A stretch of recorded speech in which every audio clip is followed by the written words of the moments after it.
السلام علیکم، ہمارے یوٹیوب چینل میں خوش آمدید، جہاں ہم آپ کے لیے تفریح، معلومات، فیشن، طرز زندگی اور بہت کچھ کی دنیا سے تازہ ترین اور بہترین چیزیں تلاش کر رہے ہوں۔ اب صحیح جگہ پر آئے تو ابھی سبسکرائب کریں گھنٹی کے نشان کو۔ فرعون کون ہے؟ فرعون صرف ایک شخص کا نام نہیں ہے، مصر کا جو بھی بادشاہ ہوتا تھا اس کا لقب فرعون ہوتا تھا۔ تقریباً 18 یا 19 فرعون آئے، جو بھی بادشاہ ہوتا تھا اس کا لقب تھا یہ فرعون، اکثر لوگ اس کو نام سمجھتے۔ اب جو موسیٰ علیہ السلام کے زمانے کا فرعون تھا وہ بڑا جری تھا، اسے طاقت پر غرور بھی تھا، گھمنڈ بھی تھا۔ ایسا ہے کہ تقریباً 100 سال تک تو کبھی اس کو سردی بخار بھی نہیں آیا، بیمار کبھی نہیں ہوا۔ تو آدمی کو جب کوئی تکلیف نہ آئے تو وہ غرور میں بڑھ جاتا ہے اور اسے ایسا لگنے لگتا ہے کہ میں سب سے پاورفل آدمی ہوں دنیا کا، مجھے کچھ ہو نہیں سکتا۔ تو یہی فرعون ہے جس نے اپنے زمانے میں یہ اعلان کیا تھا کہ لوگوں میں تمہارا رب ہوں، تمہارا بڑا رب میں ہوں، میری عبادت کرو۔ بات تو چل رہی تھی اور لوگوں کو اپنی خدمت پر معمور کرنے کی بجائے اپنی عبادت پر معمور کرتا تھا، ہزاروں لوگ اس کو سجدہ بھی کرتے۔ ایک دن ایسا ہوا کہ فرعون نے خواب دیکھا، آسمان سے ایک تارا ٹوٹ کر اس کی گود میں گرا یا اس کے محل پہ گرا اور پھر آگ لگ گئی اس کے محل میں۔ وہ گھبرا کر کے اٹھا، صبح نجومیوں کو، کاہنوں کو بلایا کہ اس خواب کی کوئی تعبیر صحیح بتا دے۔ بہتوں نے الگ الگ تعبیریں بتائی، پھر جو بڑے ماہر نجومی تھے انہوں نے کہا کہ اس خواب کی تعبیر یہ ہے کہ بنی اسرائیل خاندان میں ایک بچہ پیدا ہوگا جو تیری سلطنت کو ہلاک کر دے گا، تیری سلطنت کے ہلاک کرنے کا باعث بنے گا۔ خواب کی تعبیر سننے کے بعد شاہی فرمان جاری کر دیا اس نے کہ بنی اسرائیل میں آج کے بعد جو بھی لڑکا پیدا ہوگا اسے مار دیا جائے گا، کیونکہ وہ بچہ کہیں سلطنت کی ہلاک کرنے والا پیدا نہ ہو جائے۔ تو یہ اعلان کے بعد بنی اسرائیل خاندان میں جو بھی لڑکا پیدا ہوتا اسے مار دیا جاتا، بیٹوں کو ذبح کر دیتا تھا اور لڑکیوں کو زندہ چھوڑ دیتا تھا۔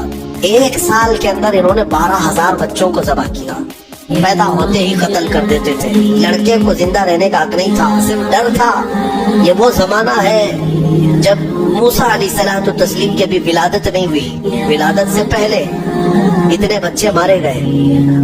پھر اس کے درباریوں نے اس سے ریکویسٹ کیا کہ اگر ایسے سب مار دیے جائے تو آپ کی خدمت کے لیے بچے کہاں سے ملیں گے، جوان کون ہوگا؟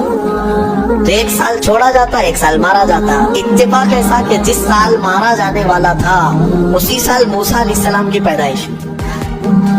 ان کی ماں حاملہ تھی اور پیدا ہونے کا وقت جب قریب آیا تو اللہ تبارک و تعالیٰ جسے جہاں چاہے بچائے، ہاں جس انداز میں چاہے وہ اللہ تعالیٰ حفاظت فرماتا ہے۔ تو موسیٰ علیہ السلام کی ماں کے دل میں اللہ نے بات القاء کی کہ تہ خانے میں چلی جائیں۔ وہ تہ خانے میں گئی، بچے کی ولادت ہوئی، لڑکا پیدا ہوا۔ اب وہ گھبرا گئی کہ یہ سال مارے جانے والا ہے، اور وہ بنی اسرائیل خاندان سے تھی کہ میرا بچہ مارا جائے گا، قتل کر دیا جائے گا۔ تو اللہ تبارک و تعالیٰ نے ان کے دل میں یہ بات القاء کی کہ ایک صندوق لے لو لکڑی کا اور اس میں اس بچے کو ڈال کر دریا میں بہا دو۔ بھلا کوئی ماں کیسے بہائے؟ لیکن اللہ تعالیٰ فرماتا وَرَبَطْنَا عَلَىٰ قَلْبِهَا، ہم نے ان کے دل کو مضبوط کر دیا تھا۔ جب اللہ تعالیٰ کسی کے دل کو مضبوط کرتا ہے تو بڑے بڑے کام کر جاتا ہے۔ ان کی ماں صندوق میں رکھ کر کے بچے کو ایک دریا کے کنارے ڈال دیتی ہے، بہا دیتی ہے، اور اپنی بڑی بیٹی کو کہتی ہے کہ دیکھتے رہنا یہ صندوق کہاں جاتا ہے۔ موسیٰ علیہ السلام کی جو بڑی بہن تھی وہ دیکھتی ہوئی جا رہی تھی اس صندوق کے پیچھے۔ صندوق بہتے بہتے بہتے ایک باغیچے کے کنارے لگا، وہ باغیچہ فرعون کا ہی تھا، اور فرعون کی بیوی وہاں پر ٹہلنے کے لیے شام کے وقت آیا کرتی تھی۔ جب وہ اپنی کنیزوں کے ساتھ وہاں آئی تفریح کے لیے تو ایک صندوق کو اپنے باغیچے کے کنارے لگا ہوا دیکھا، اٹھانے کے لیے کہا، اٹھایا گیا تو نہایت ہی خوبصورت بچہ۔ اللہ تعالیٰ نبیوں کو خوبصورت ہی دیا ہی ہوتا ہے۔ فرعون کے گھر میں کوئی بچہ نہیں تھا، اولاد نہیں تھی، تو فرعون کی بیوی نے اٹھا لیا اور کہا کہ لاؤ یہ بڑا خوبصورت بچہ ہے، حسین بچہ ہے، اور اپنے محل لے آئی۔ فرعون سے کہا کہ آج سمندر میں، دریا میں بہتا ہوا ایک بچہ کنارے پر آ لگا، میں نے اس کو اٹھا لیا ہے۔ فرعون نے کہا کہیں یہ بچہ تو نہیں جو میری سلطنت کو ہلاک کرنے کا سبب بنے؟ بیوی نے کہا ایسا کیسے ہو سکتا ہے، وہ تو بنی اسرائیل خاندان میں پیدا ہوگا، یہ تو کسی دریا سے بہتا ہوا آیا ہے، پتہ نہیں کون سے ملک سے آیا، کہاں سے آیا۔ تو بہرحال اس کی بیوی نے یہ کہا کہ اس کو مت مارو، لا تقتلوا عسى ان ينفعنا او نتخذه ولدا، قریب ہے کہ ہم اس سے فائدہ اٹھائیں گے یا اس کو بیٹا بنا لیں گے۔ بیوی کی بات پر راضی ہو گیا فرعون، جو ہے بیگم کی بات پر آ گیا اور اس کے بعد رکھ لیا بچے کو۔ عورت کے مشورے پر عمل کرتے ہوئے اس نے رکھ تو لیا بچے کو۔ اب پرورش کی جب بات آئی، بچے کو دودھ پلانا ہے، تو تایان کو بلایا گیا۔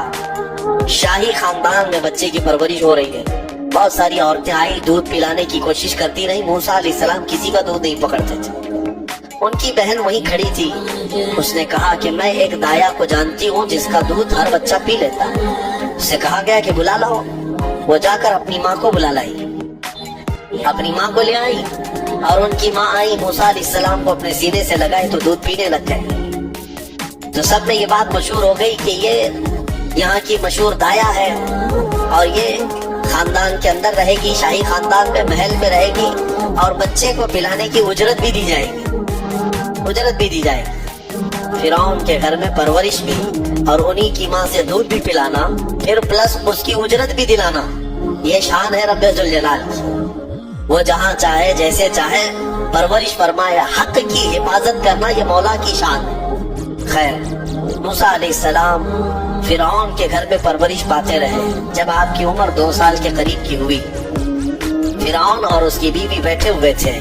موسیٰ علیہ السلام کھیلتے کھیلتے گود میں آئے اور فرعون کی داڑھی پکڑ کر اس کے منہ پہ تماچا لگا دیا۔ پہلی مرتبہ کسی نے بادشاہ کے منہ پر تماچا جڑا ہے تو بیٹا گھر کا، لیکن فرعون کو پہلی مرتبہ وہ سناٹے دار جو تھپڑ لگا، ہو سکتا ہے تارے نظر آ گئے، وہ گھبرا گیا، کہا کہ یہ بچہ ایسا کیسے مجھے مار سکتا ہے، ہاتھ کیسے اٹھا سکتا ہے۔ دسترخوان سے اٹھ گیا اور کہا اپنی بیوی سے، بیگم مجھے لگتا ہے یہی وہ بچہ ہوگا، یہی بچہ ہوگا جو سلطنت کے ہمارے خلاف جائے گا۔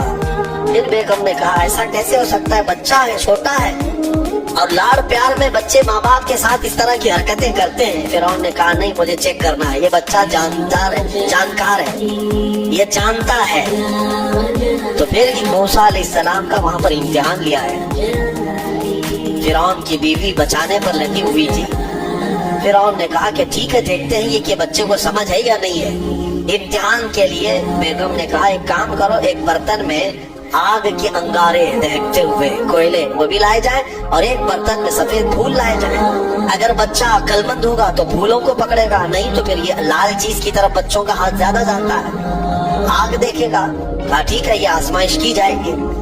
ایک برتن میں آگ کے لال سرخ انگارے کوئلے لائے گئے اور ایک برتن میں پھول لائے گئے، دونوں رکھے گئے۔ موسیٰ علیہ السلام کیا ہر نبی ماں کے پیٹ سے ہی ہر چیز کو جانتے ہیں، اللہ تعالیٰ انہیں علم بھی نوازا ہے۔ موسیٰ علیہ السلام کو بلایا گیا، 2 سال کی عمر ہے کہ بچے ان دونوں میں سے کوئی چیز اٹھا لو۔ تو موسیٰ علیہ السلام کا ہاتھ پھولوں کے برتن کی طرف ہی بڑھنے لگا۔ یہ تو امتحان تھا۔ جبرائیل علیہ السلام اسی وقت نازل ہوئے اور آپ کا ہاتھ پکڑ کر کے آگ میں ڈالا۔ آگ میں سے ایک کوئلہ موسیٰ علیہ السلام اٹھائے اور اپنے منہ میں رکھ لیے، جس کی وجہ سے آپ کی زبان جل گئی، ہاتھ میں بھی آگ لگی۔ پھر فوراً ہٹایا گیا۔ فرعون کو وہ سیٹسفائیڈ ہو گیا کہ نہیں، یہ جانتا نہیں ہے، جانتا ہوتا تو آگ نہیں اٹھاتا۔ بہرحال موسیٰ علیہ السلام کو اس آگ کے کوئلے کے زبان پہ رکھنے کی وجہ سے زندگی بھر اس کا اثر رہا، زبان میں زندگی بھر اثر رہا۔ پھر جوانی آئی موسیٰ علیہ السلام کی، اسی گھر میں پرورش پاتے ہوئے۔ پھر آپ وہاں سے نکلے اور آپ کی ماں نے آپ کو ساری چیزیں بتا دی کہ ہم بنی اسرائیل سے ہیں، نبیوں کا خاندان ہے، اللہ تبارک و تعالیٰ کی عبادت پر ہم ہیں، اور فرعون ظالم ہے اور وہ اپنی پرستش کرواتا ہے، اپنی عبادت کرواتا ہے، لہذا ہم فرعون کے خاندان سے نہیں ہیں۔ جی ناظرین، یقیناً اللہ تعالی ہمیں غرور سے بچائے، اور غرور جس چیز کا بھی ہو، عہدہ ہو، تعلیم کا ہو، ہنر کا ہو، مال و دولت کا، کسی بھی حالت میں ٹھیک نہیں ہے، اور صرف اللہ تعالی کی صفت ہے، اور اللہ تعالی نے شرک کرنے سے منع فرمایا ہے۔ وسلام۔